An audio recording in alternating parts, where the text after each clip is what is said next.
দেখো ইতিহাসের চ্যাপ্টার 7 ভারতের জাতীয় আন্দোলনের আদর্শ ও বিবর্তন। এই চ্যাপ্টারের আগের পার্টে আমরা মহাত্মা গান্ধীর নেতৃত্বে পরিচালিত 3টে আঞ্চলিক আন্দোলন সম্পর্কে পড়েছি, তাই তো? তো 3টে আঞ্চলিক আন্দোলন কি কি ছিল? একটা ছিল চম্পারণ সত্যাগ্রহ, একটা ছিল খেদা বা খেরা সত্যাগ্রহ, আর আহমেদাবাদের সুতো মিলের শ্রমিকদের নিয়ে সত্যাগ্রহ। বোঝা গেল? এই 3টে আন্দোলন সম্পর্কে আমরা পড়েছি।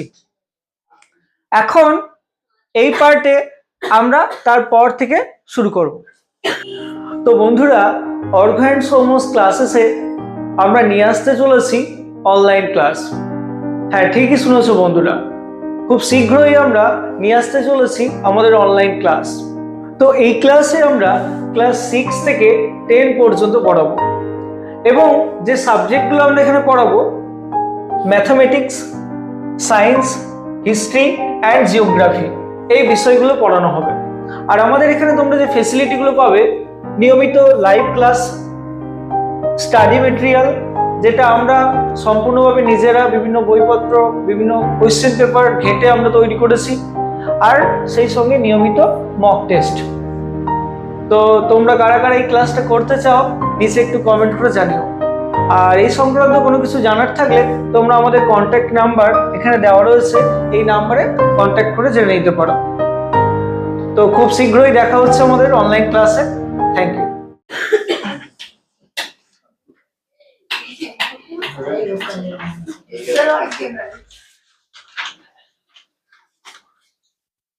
আচ্ছা, তো দেখো বিষয়বস্তুটা হচ্ছে 1919 সালের বিভিন্ন ঘটনাবলী।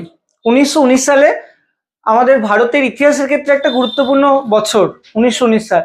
এই সময় ভারতের স্বাধীনতা, এই বছরটা ভারতের স্বাধীনতা ইতিহাসের এক সংকটময় অধ্যায়। এই বছর এমন কিছু ঘটনা হয়েছে যেগুলো ইতিহাসের ক্ষেত্রে খুবই গুরুত্বপূর্ণ, এবং স্বাধীনতার ইতিহাসের ক্ষেত্রে তার প্রভাব ছিল একটা বিশাল বড়। তো কি এমন ঘটনা ঘটেছে এই 1919 সালে? তো এই ঘটনাগুলো আমরা এই পার্টে আলোচনা করব। তো 1919 সালে ভারতের ইতিহাসে ঘটা কিছু ঘটনা আমরা আলোচনা করব এখন, ঠিক আছে? তো চলো দেখা যাক কি কি ঘটনা ঘটেছিল। তো দেখো, প্রথম যে বিষয়টা নিয়ে আমরা আলোচনা করব 1919 সালে হয়েছে রাওলাট আইন। তো কি দেখো, একজন ইংল্যান্ডের বিচারপতি যার নাম হচ্ছে Sir Sidney Rowlatt. Sir Sidney Rowlatt, হ্যাঁ, ইংল্যান্ডের বিচারপতি, নাম স্যার সিডনি রাওলাট। কি? Sir Sidney Rowlatt. হ্যাঁ, তো দেখো 1919-এ বিচারপতি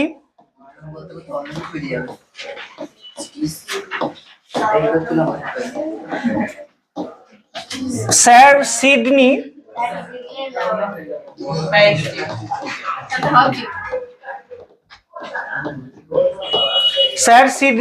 রাওলাট, তো 1919 সালে বিচারপতি স্যার সিডনি রাওলাট কতগুলো দমনমূলক আইন চালু করেছিলেন। কি চালু করেছিলেন? দমনমূলক আইন।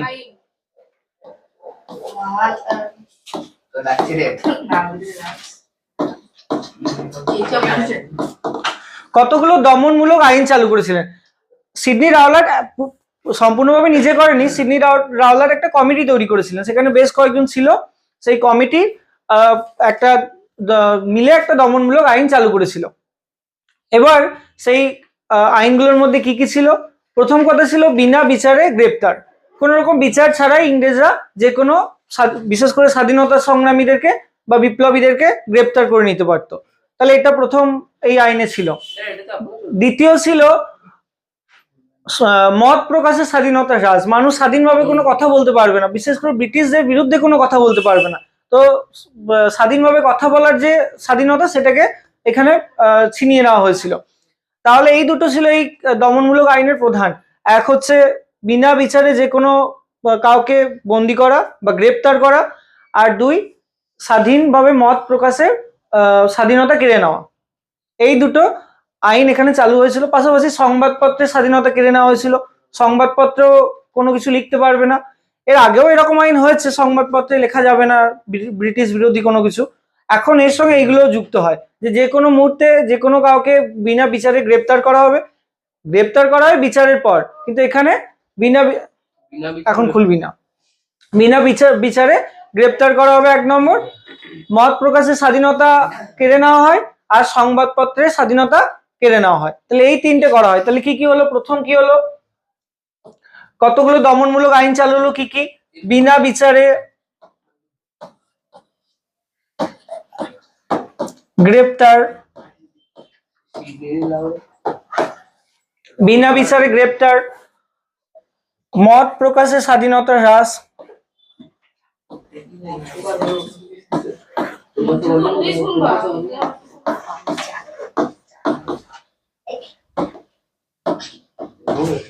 মত প্রকাশ মানে স্বাধীনভাবে আমাদের কথা বলার যে স্বাধীনতা সেটাকে কেড়ে নেওয়া, ব্রিটিশদের বিরুদ্ধে কোনো কিছুই কথা বলা যাবে না এটা।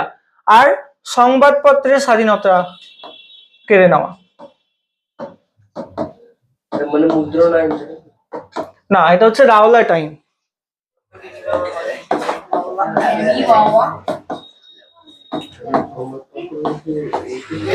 হ্যাঁ, তো এই আইনগুলো চালু করা হয় এবং এই আইনগুলো একসঙ্গে এদেরকে বলা হয়, একত্রে এদেরকে বলা হয়, এই আইনগুলোকে বলা হয় রাওলাট আইন। বোঝা গেল? তাহলে রাওলাট আইন কি হলো? 1919 সালে ইংল্যান্ডের বিচারপতি স্যার সিডনি রাওলাট তিনি একটা কমিটি তৈরি করেন। সেই কমিটি একটা আইন চালু করেছিল। কতগুলো আইন চালু করেছিল? দমনমূলক আইন, যেখানে বিনা বিচারে গ্রেপ্তার করা হবে, মত প্রকাশের স্বাধীনতা কেড়ে নেওয়া হবে এবং সংবাদপত্রের স্বাধীনতা কেড়ে নেওয়া হবে। এই আইনগুলোকে একসঙ্গে বলা হচ্ছে রাওলাট আইন। আচ্ছা, এই আইনগুলো ভারতের স্বাধীনতা আন্দোলনের ক্ষেত্রে এগুলো কি ভালো না খারাপ? খারাপ, কারণ আন্দোলন করতে গেলে তো ব্রিটিশদের বিরুদ্ধেই বলতে হবে। তো সেখানে সেগুলোই যদি বন্ধ করে দেওয়া হয়, তার মানে কি ব্রিটিশরা চেয়েছিল যে আন্দোলনগুলোকে বন্ধ করে দেওয়া। এই সময় এই যে এত আন্দোলন হচ্ছে মহাত্মা গান্ধীর নেতৃত্বে বা পুরো সর্বভারতে বিভিন্ন আন্দোলন হচ্ছে, সেগুলোকে বন্ধ করার জন্যই এই রাওলাট আইনটা চালু করা হয়েছিল।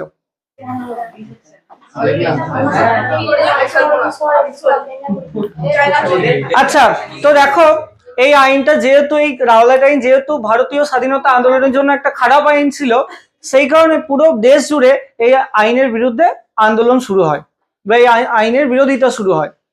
এবং এই বিরোধিতা করতে গিয়ে একটা চরম খারাপ একটা ঘটনা ঘটে। তো কি ঘটনা? দেখো, ঘটনাটা হচ্ছে জালিয়ানওয়ালাবাগ হত্যাকাণ্ড। কি জালিয়ানওয়ালাবাগ হত্যাকাণ্ড? দেখো, তো এই রাওলাট আইনের প্রতিবাদে পাঞ্জাবের একটা জায়গা, পাঞ্জাবের অমৃতসর, যেখানে ওই স্বর্ণ মন্দির আছে, অমৃতসর, পাঞ্জাবের অমৃতসরের একটা জায়গা, যে জায়গাটার নাম হচ্ছে জালিয়ানওয়ালাবাগ। এই যে জালিয়ানওয়ালাবাগ বলছে, এটা একটা জায়গার নাম। তাহলে পাঞ্জাব রাজ্যটা হচ্ছে পাঞ্জাব, পাঞ্জাবের অমৃতসর, অমৃতসরের জালিয়ানওয়ালাবাগ। এই জালিয়ানওয়ালাবাগে বেশ কিছু মানুষ একটা জায়গায়, একটা ফাঁকা জায়গায় গিয়ে তারা এই আইনের বিরুদ্ধে তারা শান্তিপূর্ণভাবে অহিংস উপায়ে আন্দোলন করছিল, যেটা মহাত্মা গান্ধীর পদ্ধতি। অহিংস পদ্ধতিতে তারা আন্দোলন করে, তার বিরোধিতা করে। তাহলে জায়গাটা হচ্ছে, সালটা 1919 সাল, পাঞ্জাবের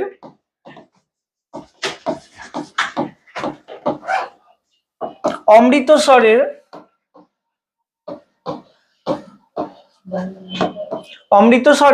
জালিয়ানওয়ালাবাগ।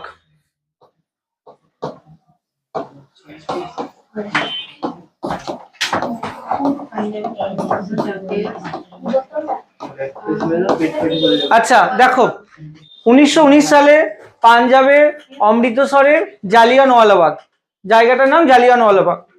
সেখানে বেশ কিছু নিরস্ত্র মানে হচ্ছে যাদের কাছে কোনো অস্ত্র শস্ত্র ছিল না, নিরস্ত্র সাধারণ মানুষ সেখানে গিয়ে এই রাওলাট আইনের বিরুদ্ধে তারা আন্দোলন করে। নিরস্ত্র সাধারণ মানুষ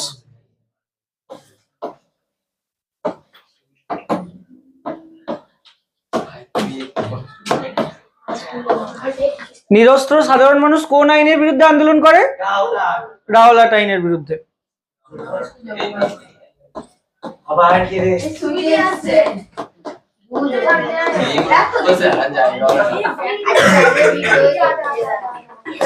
দাঁড়া, এখন দাঁড়া।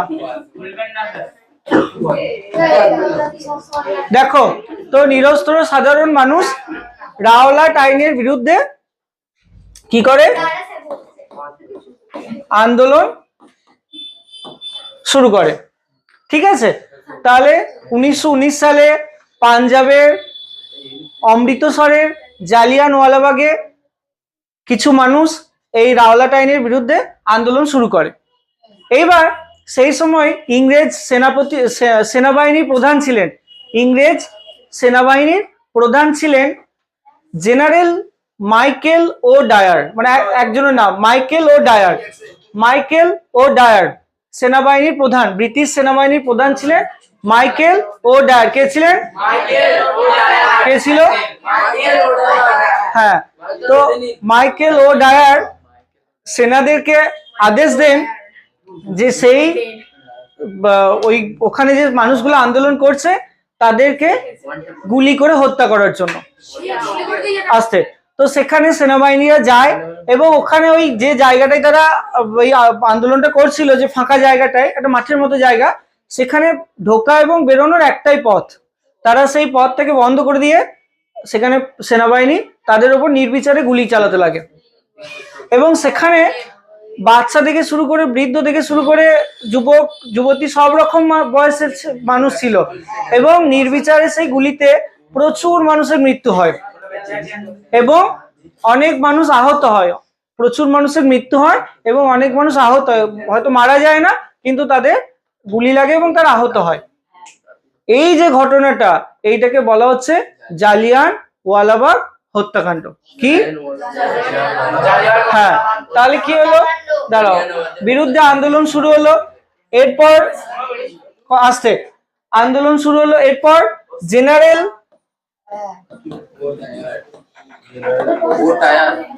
মাইকেল ও ডায়ার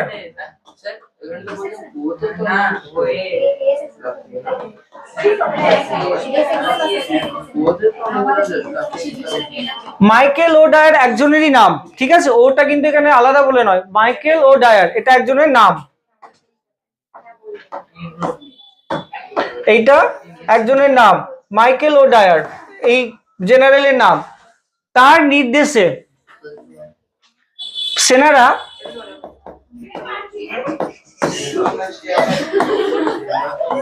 গুলি চালায়, তার নির্দেশে সেনারা গুলি চালায়, ঠিক আছে, তার নির্দেশে সেনারা গুলি চালায় এবং প্রচুর মানুষের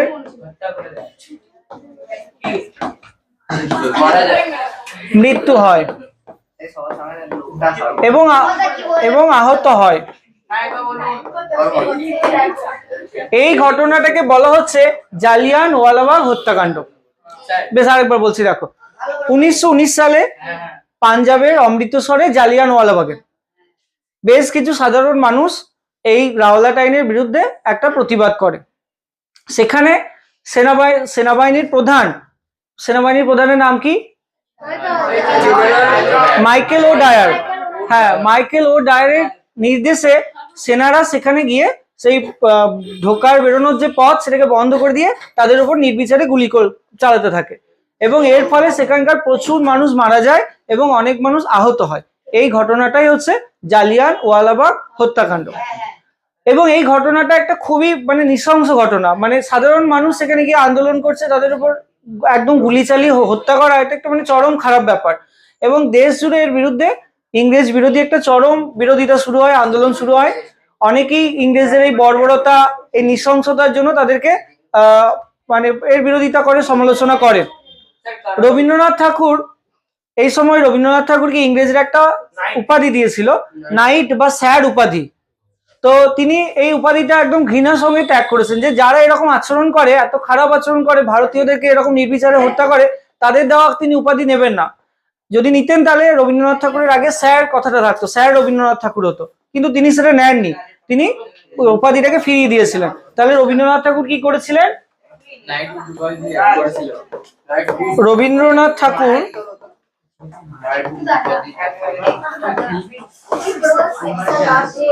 রবীন্দ্রনাথ ঠাকুর এর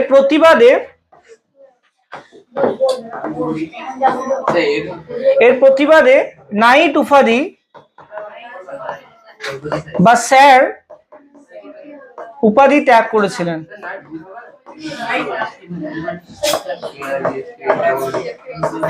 বোঝা গেল? তাহলে রবীন্দ্রনাথ ঠাকুর এর প্রতিবাদে নাইট বা স্যার উপাধি ত্যাগ করেছিলেন। আচ্ছা, তারপর দেখো, তাহলে জালিয়ানওয়ালাবাগ হত্যাকাণ্ড সবাই বুঝতে পেরেছো? ঠিক আছে, পরবর্তী দেখো, এই সময় আসে কথা নয়, আসতে কথা নয়, দেখো এই 1919-এ আর একটা ঘটনা হচ্ছে খিলাফত আন্দোলন। তো কি দেখো, আমরা জানি যে প্রথম বিশ্বযুদ্ধ 1914 সালে হয়েছে, আমরা পড়েছি, হ্যাঁ কি না? 1914 থেকে 1919 সাল পর্যন্ত এই যুদ্ধটা চলেছে। এবার প্রথম 1914 থেকে 1919 প্রথম বিশ্বযুদ্ধ ইউরোপ মহাদেশে বিভিন্ন জায়গায়। আচ্ছা দেখো, এইবার এই প্রথম বিশ্বযুদ্ধে আমি আগের দিন বলেছিলাম যে দুটো দল ছিল, একটাতে ইংল্যান্ড ছিল আর একটাতে জার্মান, ইতালি, এইসব দেশগুলো ছিল। তো এই যুদ্ধে ইংল্যান্ড যে দলে ছিল সেই দলটা জিতে গিয়েছিল, আর উল্টো দিকের একটা দলে যারা হেরেছিল সেই দলে তুরস্ক বলে একটা দেশ ছিল। তাহলে ইংল্যান্ড তুরস্ককে হারিয়ে দিয়েছিল যুদ্ধে, প্রথম বিশ্বযুদ্ধের পরে, প্রথম বিশ্বযুদ্ধে।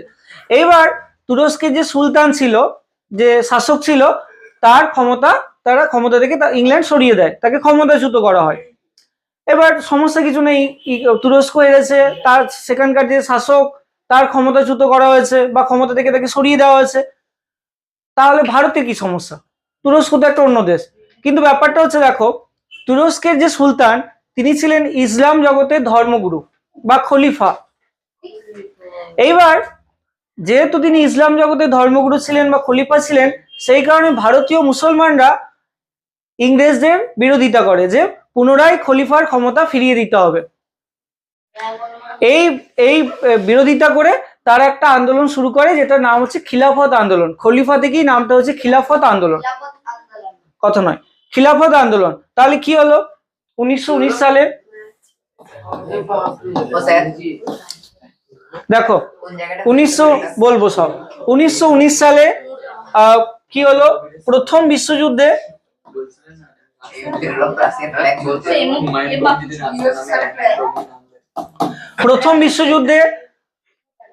কে ইংল্যান্ড তুরস্ককে কি করলো? হারিয়ে দিয়েছিল। আসতে এদিকে, প্রথম বিশ্বযুদ্ধে ইংল্যান্ড, কথা বলবে না,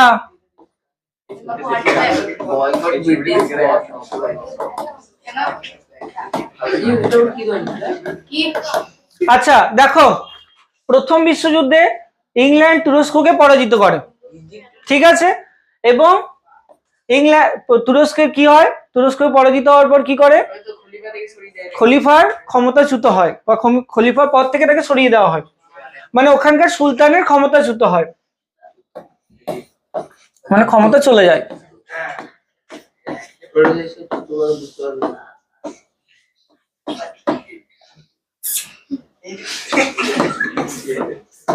আচ্ছা, তাহলে তুরস্কের সুলতানের ক্ষমতাচ্যুত, তুরস্কের সুলতানের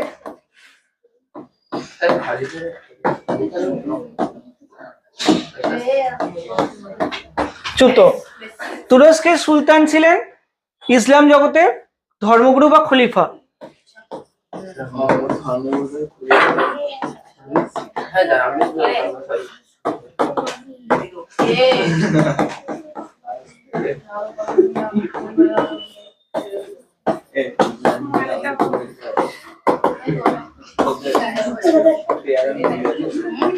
আচ্ছা দেখো, তুরস্কের সুলতান ইসলামের ধর্মগুরু বা খলিফা, এর প্রতিবাদে ভারতীয় মুসলমানরা ইংরেজদের বিরুদ্ধে খিলাফত আন্দোলন শুরু করে।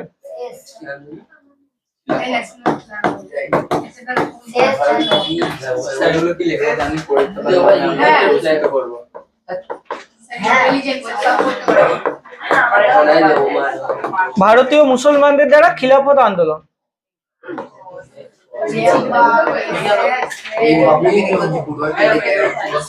আচ্ছা, তো এই আন্দোলনের বিরুদ্ধে এই তুরস্কের এই সুলতানের ক্ষমতা ফিরিয়ে আনার জন্য বা তার মর্যাদা ফিরিয়ে আনার জন্য ভারতীয় মুসলমানরা খিলাফত আন্দোলন শুরু করে। এইবার এই আন্দোলনটাকে মহাত্মা গান্ধী খুব ভালোভাবে ভারতীয় রাজনীতির সঙ্গে যুক্ত করে ফেলেছিলেন। কিভাবে করেছিলেন? তিনি চেয়েছিলেন, তিনি এই খিলাফত আন্দোলনটাকে সাপোর্ট করেছিলেন। কেন? তিনি চেয়েছিলেন যে ভারতীয় মুসলমানরা ভারতের জাতীয় আন্দোলনে অংশগ্রহণ করুক, এবং তিনি জাতীয় আন্দোলনের ক্ষেত্রে খিলাফত সমস্যাটাকেও তুলে ধরেছিলেন, যাতে করে ভারতীয় মুসলমানরা জাতীয়তাবাদী আন্দোলন মানে এই স্বাধীনতার আন্দোলনে তারা ভালোভাবে অংশগ্রহণ করে, এবং অংশগ্রহণ করেছিল এই আন্দোলনটাকে সাপোর্ট করার ফলে মহাত্মা গান্ধী। তো এটা একটা মহাত্মা গান্ধীর বড় গুরুত্বপূর্ণ একটা সিদ্ধান্ত ছিল। পরবর্তী যে আন্দোলনটা পড়বো সেখানে এই খিলাফত আন্দোলনের যে মহাত্মা গান্ধীর সাপোর্ট করা এবং কিভাবে তিনি পরবর্তী পদক্ষেপ নিয়েছিলেন সেই সম্পর্কে আলোচনা করব। তো এখন তাহলে এই তিনটেই আলোচনা করলাম। প্রথম আলোচনা হলো রাওলাট আইন, যেটা ছিল একটা দমনমূলক, ভারতীয়দের জন্য একটা খারাপ আইন। তারপর তার প্রতিবাদ করতে গিয়ে জালিয়ানওয়ালাবাগ হত্যাকাণ্ড, যেখানে প্রচুর মানুষ মারা গেল এবং আহত হলো, এবং তারপর খিলাফত আন্দোলন। ঠিক আছে।